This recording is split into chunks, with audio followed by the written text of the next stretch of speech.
We now join our regular programming in progress. Electricity. So without any access to electricity, you are locked in grinding poverty.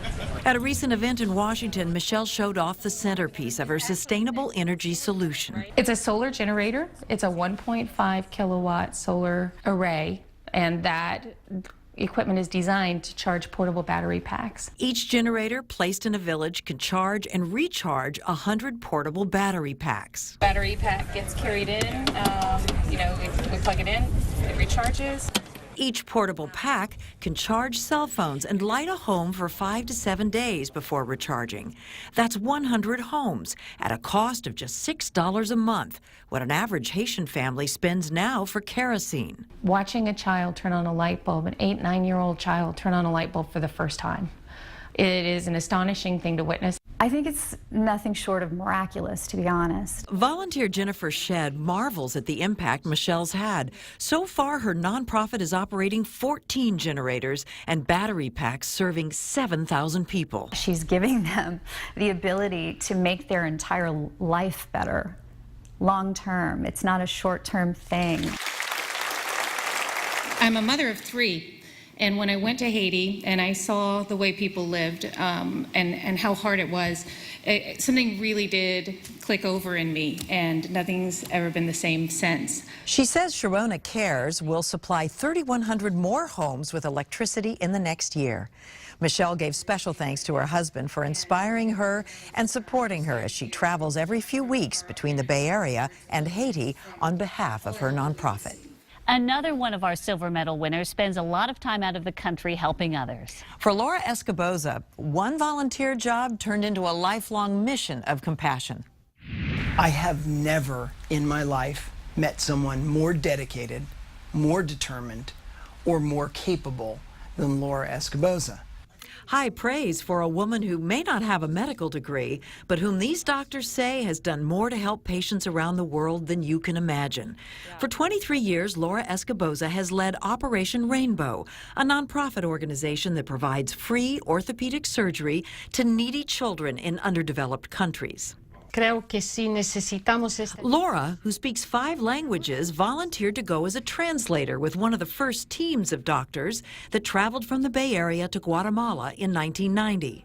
This one experience was so overwhelming because in one operation, they can change the life of a child. From that point on, this wife and mother took it upon herself to handle all the details for the next mission. Today, 100 missions later, she's still at the helm. A typical Operation Rainbow mission involves up to 30 volunteer surgeons, anesthesiologists, technicians, and nurses from Bay Area hospitals and beyond. Now, they bring all their own supplies, medical equipment, and medicines so that when they're gone that week, they can see hundreds of patients and perform dozens of life-changing surgeries. They come on foot, by horse. Looking at photos of past trips, it's clear Laura has seen it all. But by far the biggest challenge these days is the bureaucracy she navigates from her tiny home office. The governments change frequently over there. We have had problems. Problems are part of this package deal. Dr. Dave Atkin has gone on 25 trips and says the teaching aspect of these missions is critical. Our goal is to create independence in the physicians, nurses, and technicians that we meet so that they can care for their own people. When you see the need, when you see the people who would never get the medical care they need, everybody just bands together and really works hard for the week that we're there. We are there to take care of those children who would not be able to get that without us. So I'm very grateful to be recognized, but I will share this with all the volunteers I work with. Thank you. Laura says in 35 years, Operation Rainbow has performed surgeries on more than 12,000 children in Central and South America.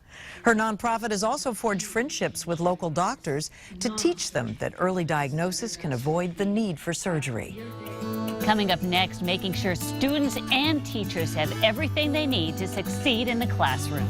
And the special tribute to a Bay Area woman who's an environmental pioneer. I can change my hairstyle, I can change my wardrobe, and now I can even change my home decor. My secret? The Home Consignment Center. It all happens in their crazy showrooms. Welcome to the 21st century. The Home Consignment Center accepts new consignments every day. They sell fast, they pay fast, it's all good. Home Consignment Center proudly sponsors the Jefferson Awards for public service. Diamonds, the gift of love. The Jewelry Exchange has Diamond Infinity, Journey, and Heart pendants for $99, Diamond Anniversary bands from $99, and 1-carat 3-stone rings and studs for $5.99. Thousands of gift ideas, factory direct. The Jewelry Exchange in Redwood City. There's a woman out there who needs you. She's just heard her doctor say, you have breast cancer. She's scared, feeling alone. That's where you come in. Join us for the Avon Walk for Breast Cancer. What if it were you? If she could save your life just by walking with her friends? Odds are she would. Join us for the Avon Walk. 2 amazing days, 39 life-saving miles. Register to walk at avonwalk.org.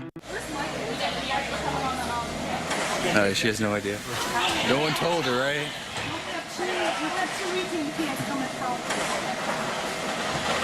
Hi.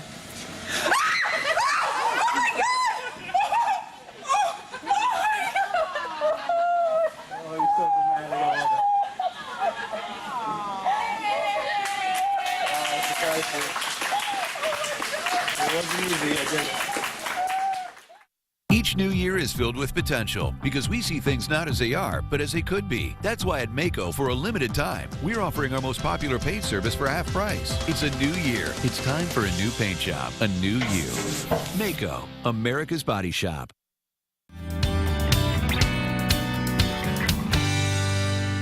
This year, some of our Jefferson Award winners proved you don't need a degree in education in order to help students succeed. Mitch Sigmund gave up his career in sports medicine to help his wife Charlene build the School of Imagination and Happy Talkers in Dublin. When I see the difference it makes for these families, it's all the confirmation I need that we're doing the right thing. Typically, learning children are taught alongside those with special needs. And in San Francisco, Anne-Eve Hazen helps students achieve their dream of going to college. They have to believe in themselves. They have to believe they can do it. Her program, First Graduate, mentors more than 300 public school students from their middle school years through college. One of our education winners won a silver medal. Kathleen Montgomery makes sure that Napa County Public School teachers have all the tools they need. How about egg cartons for physics? You know, I can always use egg cartons. There you go. Kathleen Montgomery offers Napa County Public School teachers the supplies they need. The best part? They're free. Some of them have said it's like Christmas in August. It's like being in a candy shop. Kathleen founded the Teacher Resource Center in Napa for people like Alex Zaslow, Napa High School physics instructor. If I have an idea, a great idea for how I'm going to explain something to my students, I don't have to say, oh, well, can't do that. I can't afford to go buy a bunch of manila folders for everyone. Instead, I know that they'll be provided for me.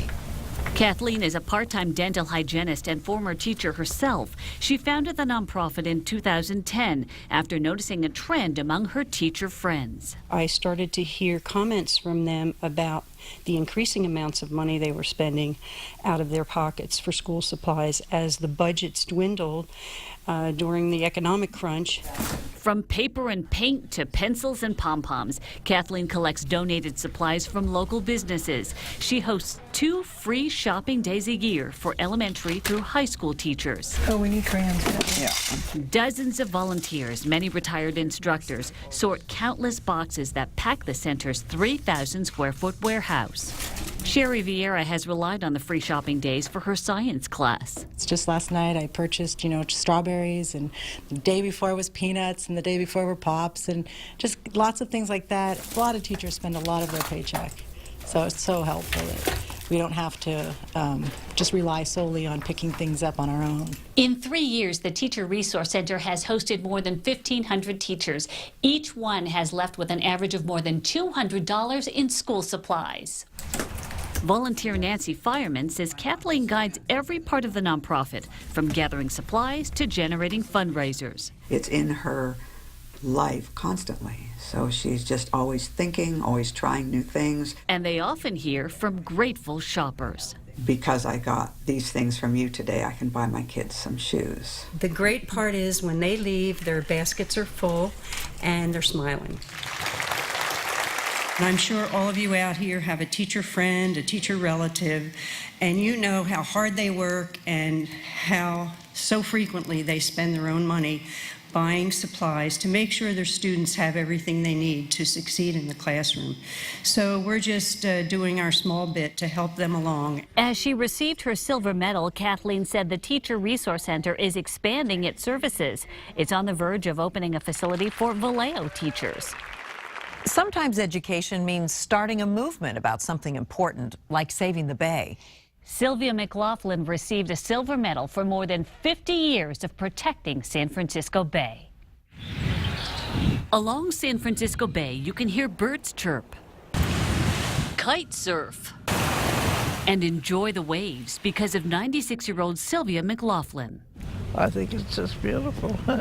She spent more than 50 years leading the charge to protect the Bay. It's very gratifying to me to see so many people enjoying our beautiful bay. To guard the Bay against sprawl and pollution, Sylvia co-founded Save the Bay in 1961 with two friends, Catherine K. Kerr and Esther Gulick. Today, Sylvia is the last survivor of the pioneering trio. David Lewis, Save the Bay's executive director. The fact that we still have a bay today is due in large part to Sylvia's leadership in a time when there weren't environmental leaders and there certainly weren't women leading that kind of an effort. Sylvia and her friends' first victory was to stop Berkeley's plan to double the size of the city by filling 2,000 acres of the bay. We didn't want to see anything as beautiful as our bay being filled in. Another landmark victory a few years later in the 1960s when Governor Reagan signed into law the first coastal zone management agency to protect the bay. And that is the model for all the coastal zone protection agencies in this country and around the world. Because of Sylvia and Save the Bay, public access to the shoreline increased from 6 miles in 1960 to hundreds of miles today. In fact, an 8-mile park stretching through Berkeley and 4 other cities was recently renamed McLaughlin East Shore State Park in her honor. Patricia Jones of Citizens for East Shore Parks calls Sylvia a force of nature. She has that very genteel, diplomatic, friendly exterior, but, you know, there's nerves of steel inside. And Sylvia's won many battles with powerful developers who planned to fill the bay. I met David Rockefeller and he shook hands and said, well, you won. And I thought that was pretty nice. Today, Save the Bay members and supporters number more than 40,000. An army of volunteers keeps the shoreline healthy. A beautiful sight, if you ask Sylvia. I'm privileged to look out at it every day from my home about halfway up the hills. From her wheelchair in the front row, Sylvia said she was surprised to receive a standing ovation from the entire audience at the Jefferson Awards ceremony. From the stage, Save the Bay's executive director, David Lewis, accepted the award on her behalf. What inspired Sylvia and her colleagues at the beginning was not the chemistry of pollution in the bay, not birds or dolphins particularly, but just the beauty of the bay. David said that the beauty of the water has inspired a variety of people to support Sylvia and Save the Bay all these years. And coming up, another woman who spent most of her life helping others. What kept a 98-year-old woman volunteering for more than 60 years? And how you can nominate an unsung hero for a Jefferson Award.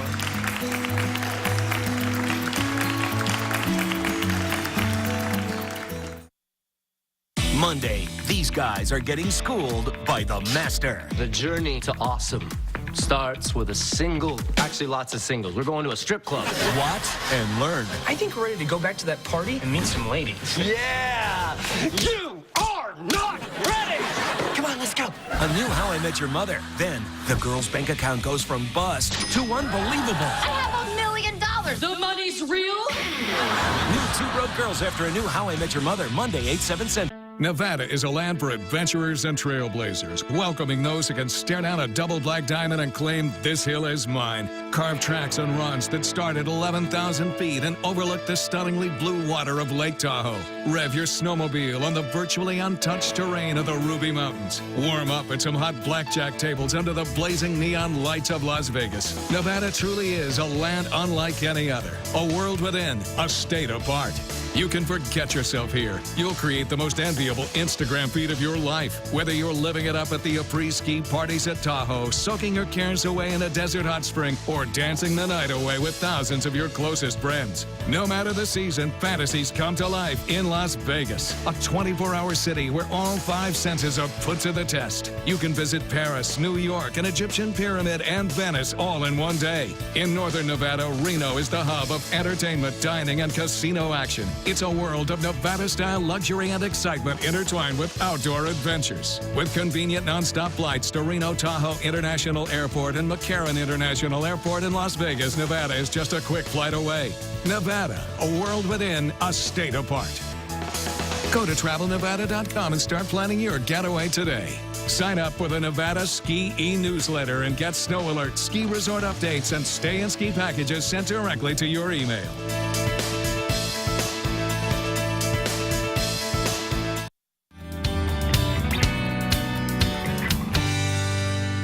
One woman who inspired us this year passed away, but what an incredible example she left us. 98-year-old Phyllis Ciccatini lived her life according to this motto: service is good for the volunteer. When you see people smiling and you're making them happy, naturally it just makes you happy, and all your little endorphins start running around and making you healthier. Phyllis volunteered with the disabled seniors at the Janet Pomeroy Recreation and Rehabilitation Center in San Francisco. She says she kept coming because she loved the people she served, and they certainly loved her. You may know people around you who are doing extraordinary public service and volunteerism. Help us to find them. Nominate them for a Jefferson Award online at kpix.com/hero. And we want to thank you for joining us tonight for our look at the Jefferson Award winners of 2013. And we hope you're inspired to get involved in your community, recognizing how one person can make a difference. Good night.